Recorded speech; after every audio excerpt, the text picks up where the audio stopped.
Welcome to the podcast. I dissect important topics in culture, politics, and media through the lens of critical thinking, not tiresome hyperbole, annoying partisanship, or ridiculous demagoguery.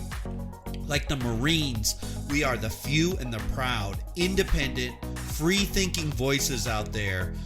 But the voice of reason still must be heard. If you want to escape the filter bubble of endless group speak and shaming, as well as the herd mentality of my way or the highway, you are home. Here we seek first to understand, then to draw conclusions. It doesn't matter what you think, just that you think deeply and be open to all perspectives. I will learn from you, you will learn from me, openly and honestly, with empathy for all viewpoints. In short, we will be critical thinkers here. I am David Hopkins, Professor of Humanities, your guide. My goal is to apply critical thinking, logic, reasoning, and analysis of philosophy and history to add context and understanding to our modern world. But enough with the formalities of introduction. Let's get started. Can we talk for a minute? Democracy does not work. You know, it is a profound, almost sacrilegious statement to even mention democracy doesn't work. But what I want to do is to look back to the ancients and what Socrates, as Plato discussed in the Republic, talked about the challenges and the fears of democracy, and then also have a look at a French philosopher and who actually came to America during the rise of the United States in its early stages. But the reality is there definitely is something going on, because there is a current crisis of trust in our representative democracy. 59% of the people have little to no confidence other Americans will make the right choices in voting. This is the highest level ever recorded. 73% of Democrats and Republicans not only can't believe that there is a compromise, but they literally say that they can't even agree on what is fact. This is incredibly scary and shows the problems unleashed by news media and monetization of cable news, talk radio, online sources, where facts are often geared towards the audience that consumes it, not what is non-partial and actually true. This is why, in general, I don't see cable news reporters as reporters, but rather activists. Someday I'll go into the whole media complex, fake news, as it needs a full analysis, a completely separate podcast. But for now, let's look at Plato and Socrates and some later philosophers. They literally nailed some of the huge problems that are happening in our democracy. Even before I begin, it's critical that you understand I wouldn't want to live under any other system. I surely wouldn't want to live in a communist regime, a socialist regime. I've served our country in the military. I love our country. I love democracy. But the reality is there are serious problems that are going on. And if we don't analyze what we don't do well, we can't get better. So first, let's just start out with Book 6 of the Republic. So if you're really into this topic, grab a copy of the Republic by Plato and specifically just flip forward to book number 6. You don't even need to buy it. Actually, the Republic, you can get free online open source versions of this particular work. And it's just great in that. But I want to talk about just one story from this book in particular. And I always use this for any of my prior students or current students who might be listening. They know this lecture because I talk about it a lot. But in Book 6 of the Republic, Socrates is falling into conversation, which most of his works really are nothing more than a give and take conversation back and forth.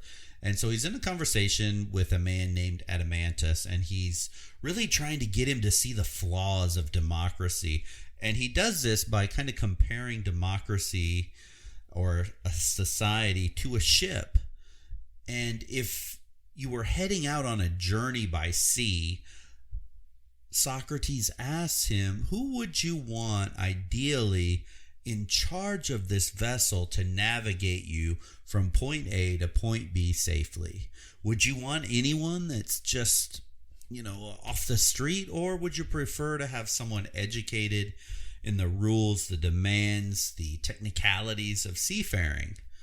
Well, of course, Adeimantus says, well, if I'm in the middle of the sea and I need a sea captain to get me safely from point A to point B, I surely want someone who's trained in how to do this to make sure that we arrive there safely and efficiently and effectively.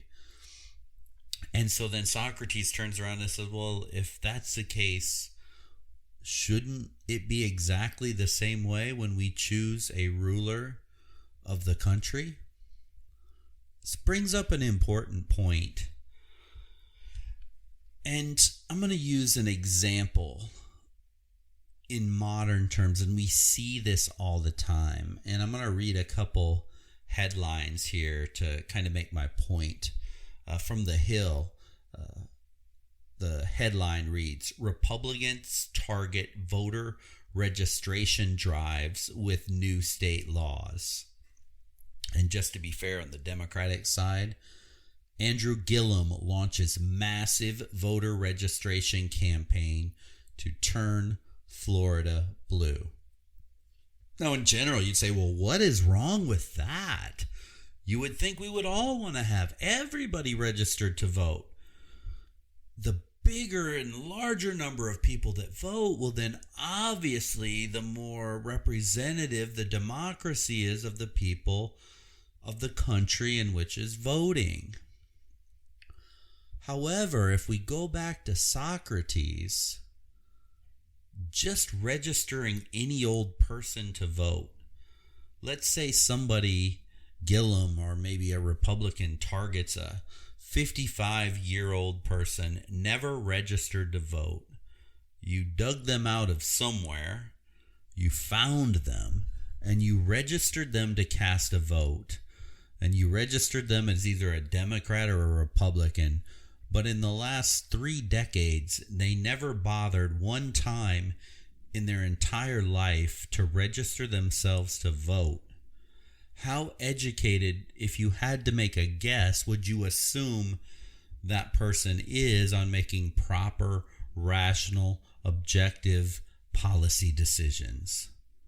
The reality is neither the Democrats nor the Republicans care one iota whether that person will be a good voter. They just want a voter. And actually, if you think about it, the Democrats and the Republicans both, each of these parties probably, if they were being brutally honest, would say the best voter for their party is the completely uneducated voter that no matter what will pull the lever for either Republican or Democrat. It doesn't matter who the candidate is. That's the kind of voter they want. So back to Socrates. Socrates makes the point that voting in an election, it is a skill. It's not some random intuition. And like any skill, it needs to be taught systematically to the people. Letting the citizenry vote without any education or any care or any analysis of the policy, the politician, the impact, is just like putting someone in charge of a sailing ship in a storm who literally has no concept of how to navigate a ship. And in that case, the chance for a horrific tragedy and shipwreck goes up dramatically. And to Socrates, the same thing happens when we have an uneducated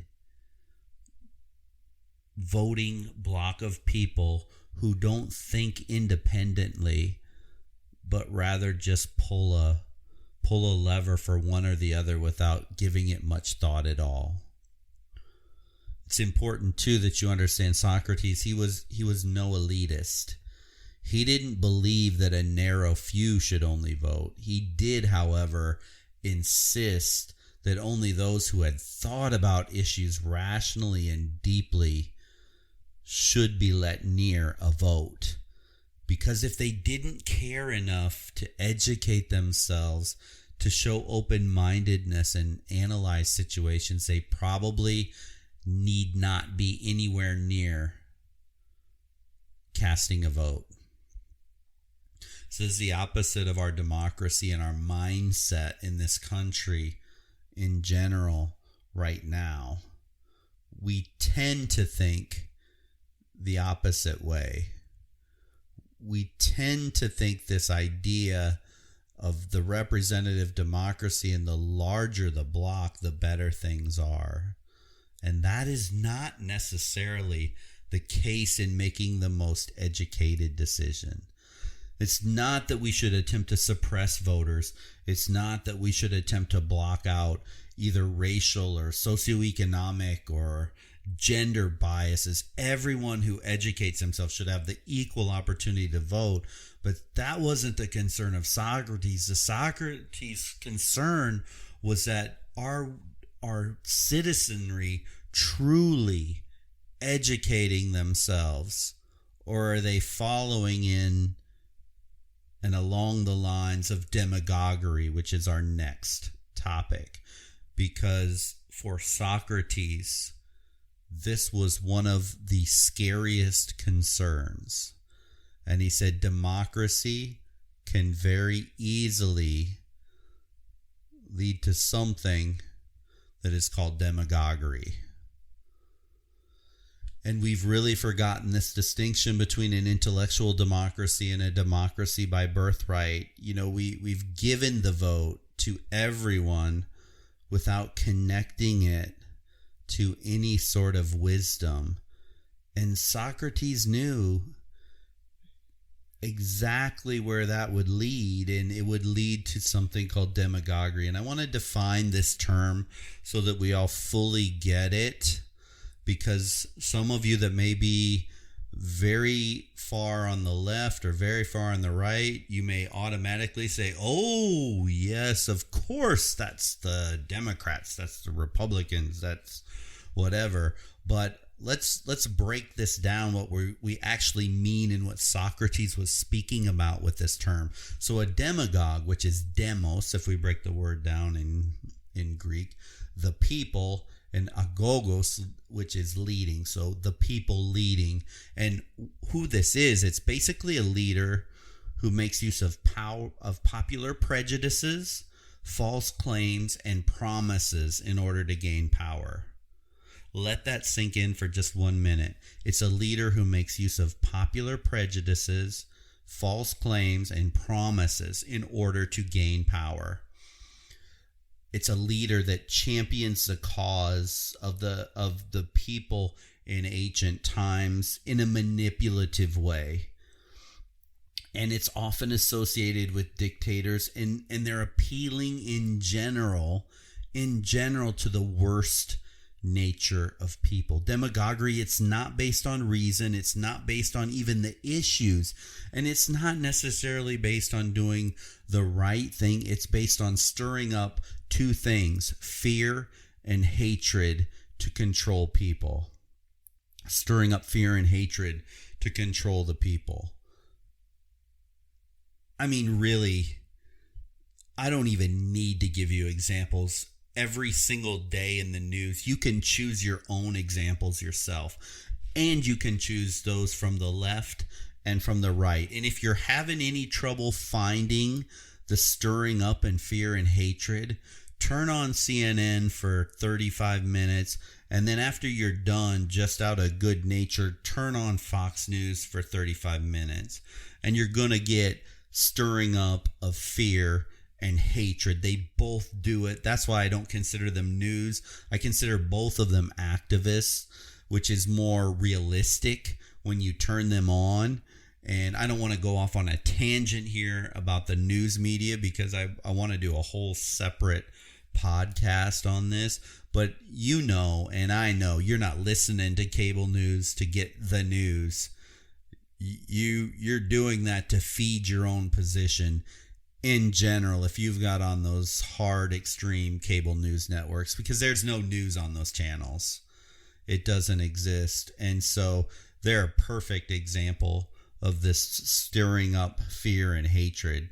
I mean, you turn on cable news for 10 minutes and your blood pressure probably goes up and you're nervous and anxious and mad and excited and whatever the feeling might be. It's horrific for your mental health. But I think I probably need to jump off that news media thing before I fly off on a tangent that I can't come back to. So let's go ahead and get back. In the end, the final point on Socrates, really, we've forgotten all about these warnings about democracy. Democracy's the greatest. But we can't forget that there's blind spots. There's chinks in the armor, and if we're not careful to defend against them, it can literally bring down the entire system. We like to think that democracy as it exists in the United States of America, it's this unambiguous good. And it is good, but there's a process that it's only as effective is the education system and the citizens who vote around it. Plato even said once, democracy is a charming form of government, full of variety and disorder, and dispensing a sort of equality to equals and unequal alike.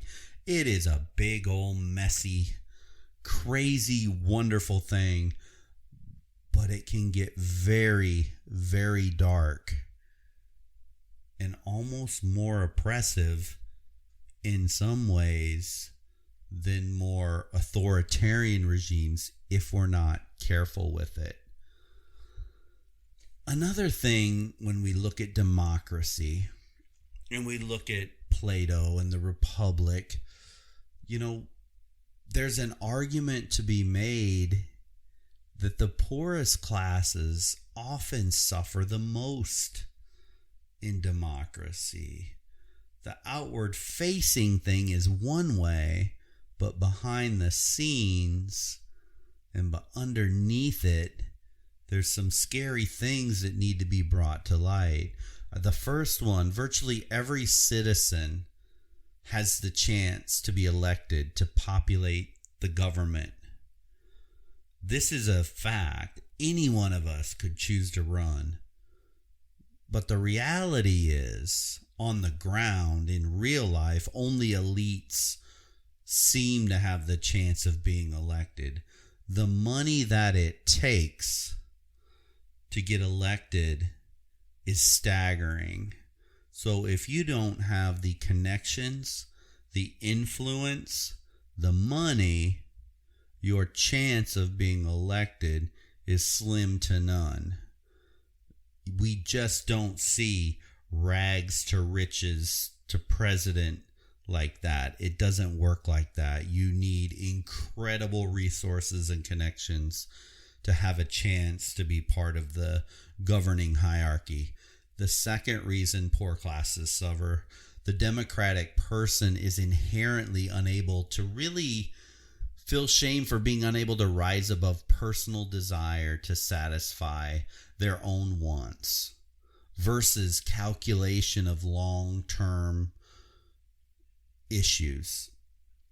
This is just reality for all of us. We tend to put our own personal self-interest above the needs of the country. And democracy kind of puts us in that place. And we know this is true because politicians will play any number of games promising any number of things to try to get themselves elected. The third issue with democracy that impact the poorest classes is frequent elections don't lead to stability of a government. Think about this. And we'll just take the last two elections. We could go back all the way if we wanted to. Barack Obama, elected president. When he was elected, the Democrats controlled the House, the Senate, and the White House. He got through one major signature legislation, and that was the Affordable Care Act. Whether you like it or don't like it, this isn't time for debate that, but he got that major legislation through. 2 years later, the Democrats lost the House. 4 years later, they lost the Senate. After he passed that one major legislative piece, never again did he pass any meaningful legislation of any sort. He didn't have the ability to do it. Donald Trump takes office. Last president, current president right now. He's elected. The Republicans have the White House, the House of Reps, and the Senate. He got through one major piece of legislation, a tax cut. 2 years later, lost the House to the Democrats. No major legislation passed. On the one hand, giving people the ability to turn over the government they're not satisfied with is a good thing.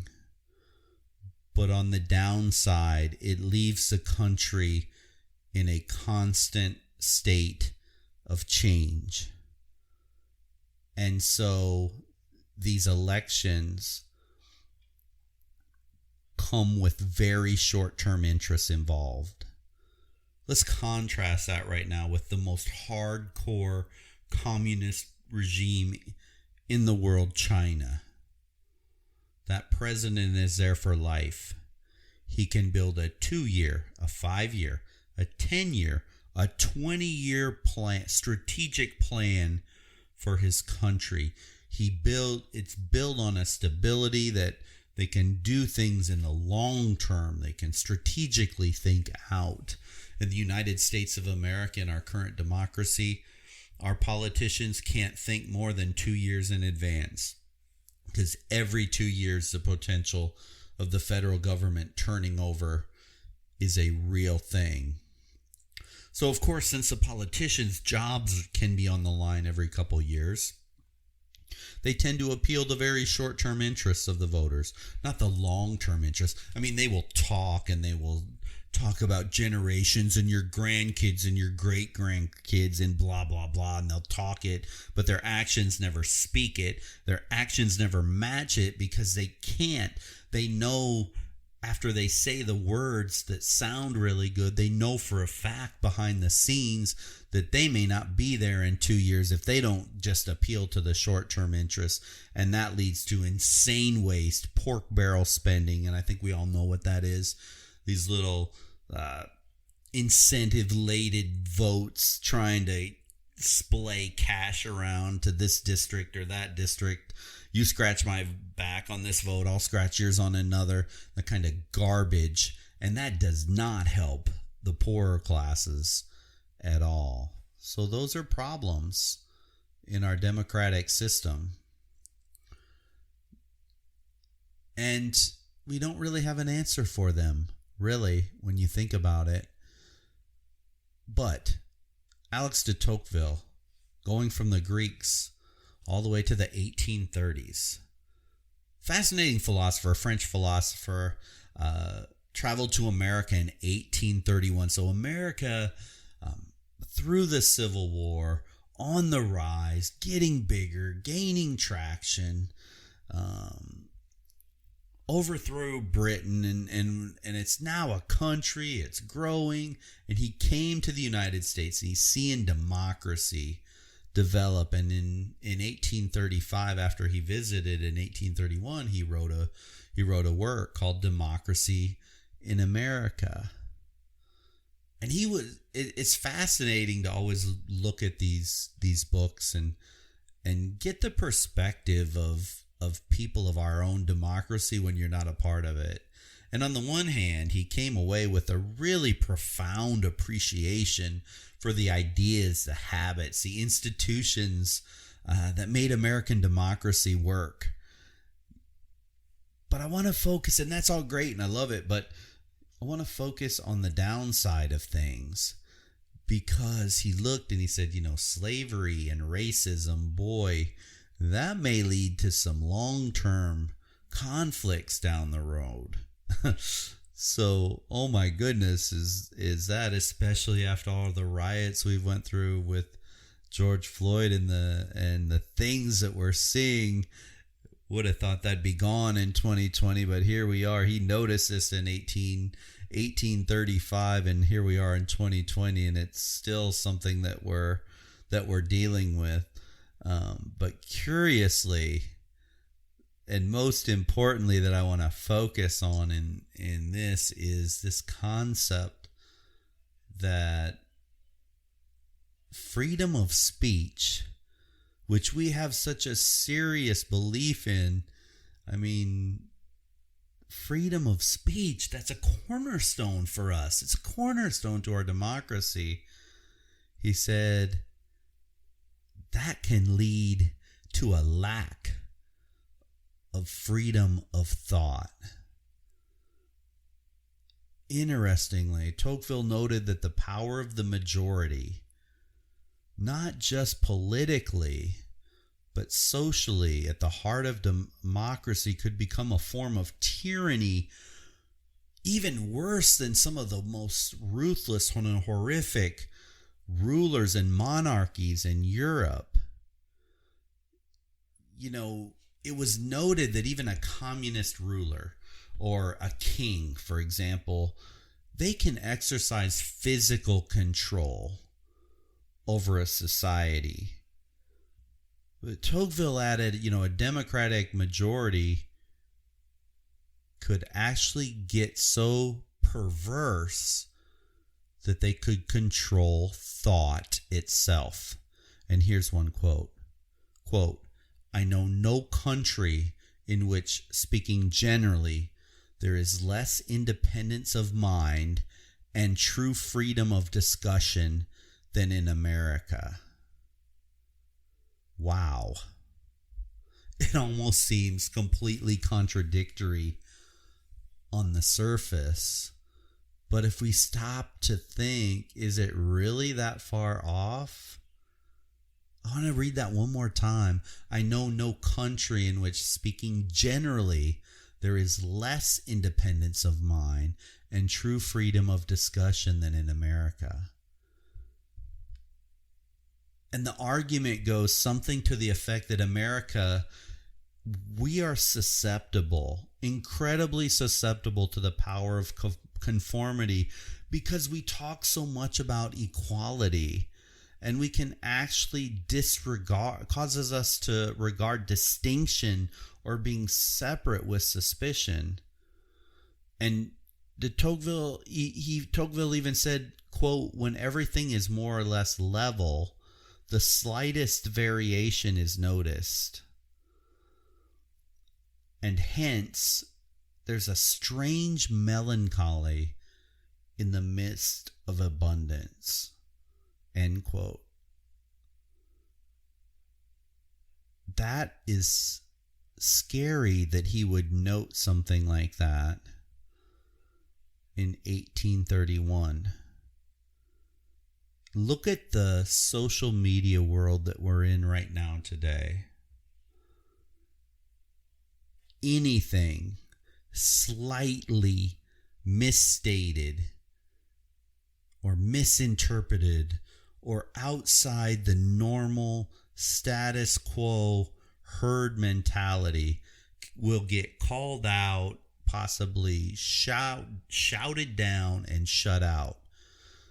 One more from Tocqueville. He says, quote, "In America, the majority has enclosed thought within a formidable fence. A writer is free inside that area, but woe to the man who goes beyond it. The master no longer says, 'Think like me or die.' He does say, 'You are free, not to think as I do. You can keep your life and property and all, but from this day you are a stranger among us. So we hold the facade. We hold the facade that we have this freedom of speech. But in reality, we only have freedom of speech as long as we conform to the herd that dominates society at any given moment. We are living in a time when the divergence between what people say in public and what people believe in their private lives is very different. It's almost as if when you're in public, you better be willing to say exactly what the society wants you to say. And if you don't, be prepared to be condemned.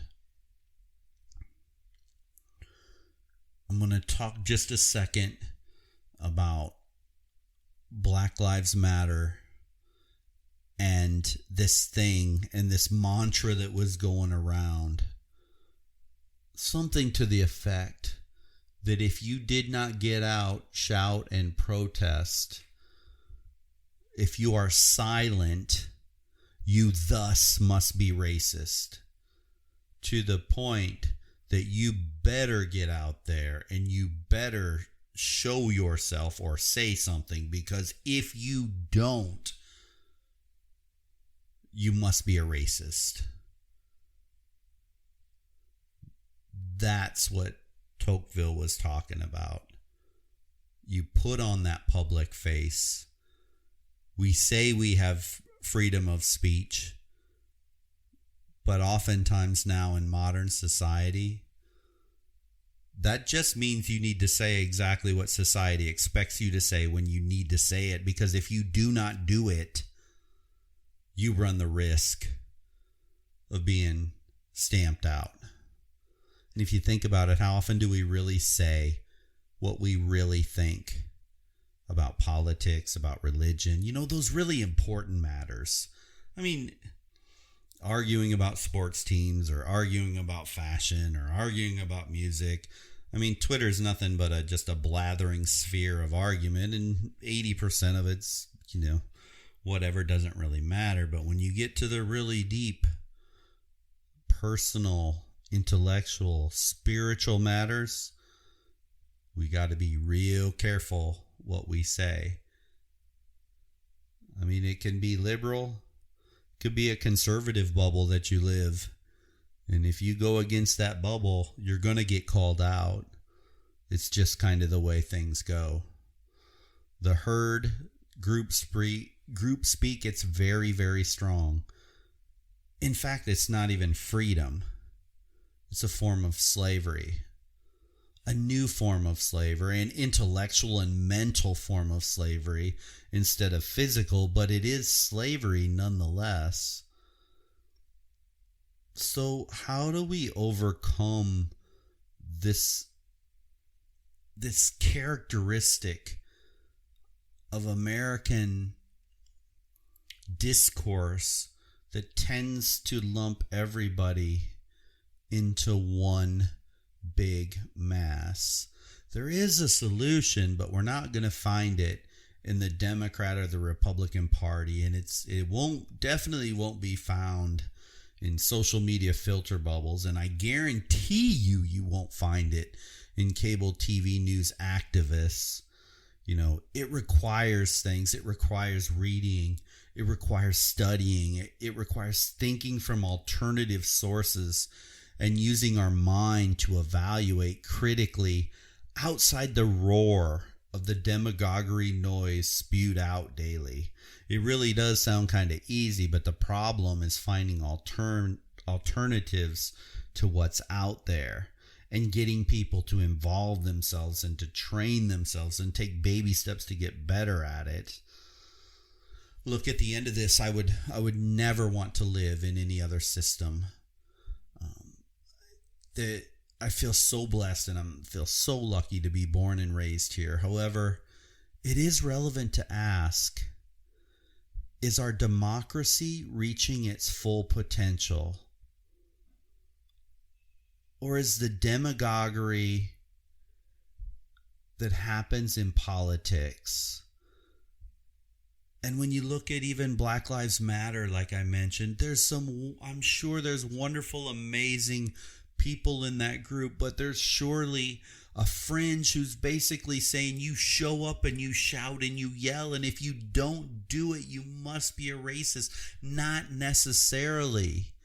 There's this bullying pulpit that is going on in society that you better join, and if you don't join, there's a problem.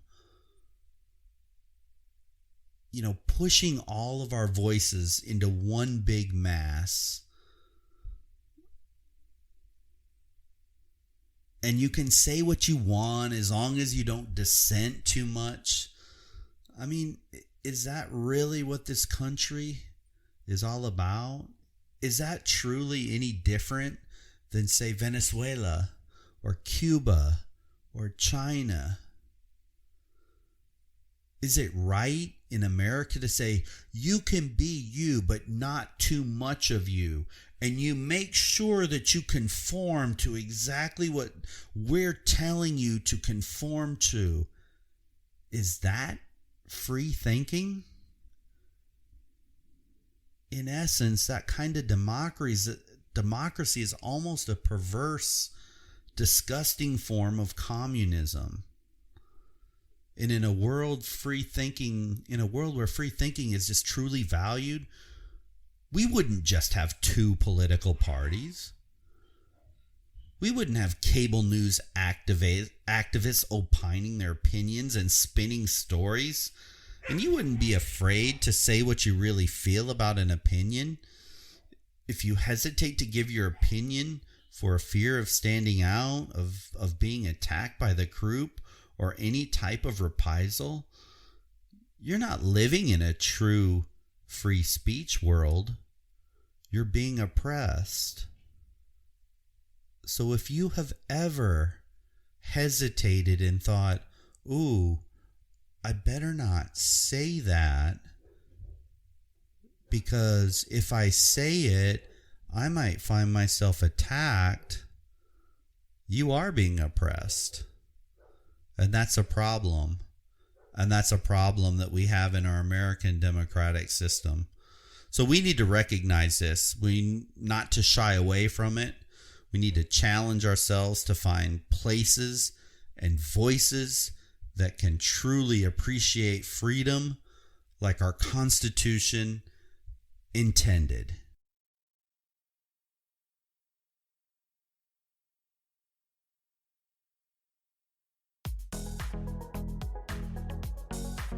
Thank you so much for listening. I hope you found value for the time you invested with me today. For discussion on this topic and many others, I invite you to join our private forums. I personally will be over there and engaging with everyone, and it's just a community of like-minded thinkers just like yourself. If you're not a member yet and looking for a community online that is very different, go to www.daviddhopkins.com. That's www.daviddhopkins.com. Follow the links and you can join us. The best way to expand intellectually is to engage in a real dialogue in a way that fosters growth, understanding, and rigorous discussion without all the name-calling, demagoguery, and flame-throwing silliness of social media and the rest of society. This is what the private forum provides. I would love to see you join. Until the next episode, all my very best to you and your family.